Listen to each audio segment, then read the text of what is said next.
In this video, we're going to look at how to build a form in Socket from scratch, add your questions, see how they behave, and then publish it ready to send. First, access the Forms section. This can be done by selecting Forms on the left-hand menu. We're then going to choose New Form. There are a number of different ways you can build forms, from templates, using AI, but today we're going to start from scratch. First, choose the form type. You can always change this later. When you get to the first screen here, we're going to give the form a name. Forms are organised into sections that group related questions. I'm going to add the first one here called Your Details. And then I'll add a second one called Company Details. You can also reorder your sections as required. Inside each section, you can add fields.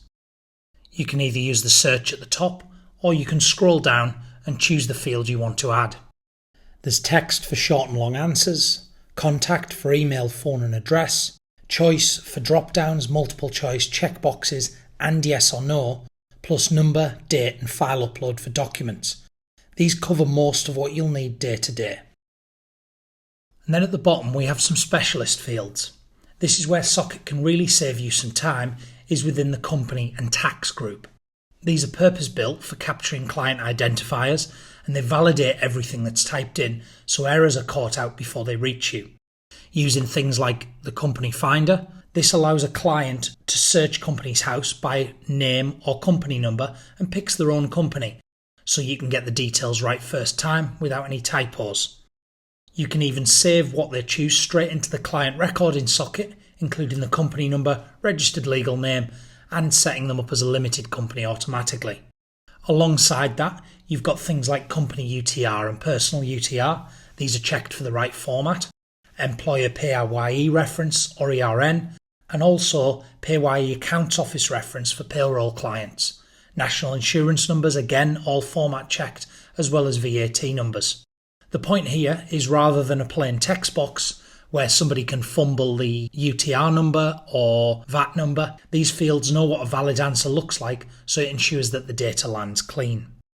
Once you've built out your sections and fields, you can then customise them. Click any field to open its settings on the right. The label is the question your client sees. Required makes it mandatory. Placeholder can add some example text, and the help text adds a little hint underneath. Some fields might have their own options, such as drop-down choices, or a minimum or maximum. Delete field at the bottom removes this field.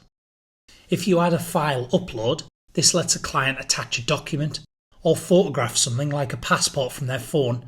This will take PDF images, Word, Excel or CSV documents, up to 10 megabytes per file, and then you can choose how many files each client is allowed to upload, up to a maximum of 5.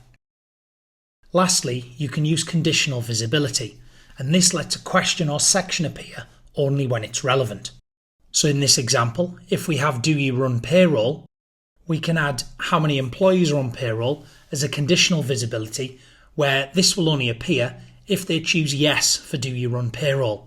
This prevents unnecessary questions appearing for clients when they're not relevant. Before publishing this form, you might want to check the sections and ensure everything is where you want it. You can simply drag to reorder these sections or fields. When you're happy, click Publish and this form is live.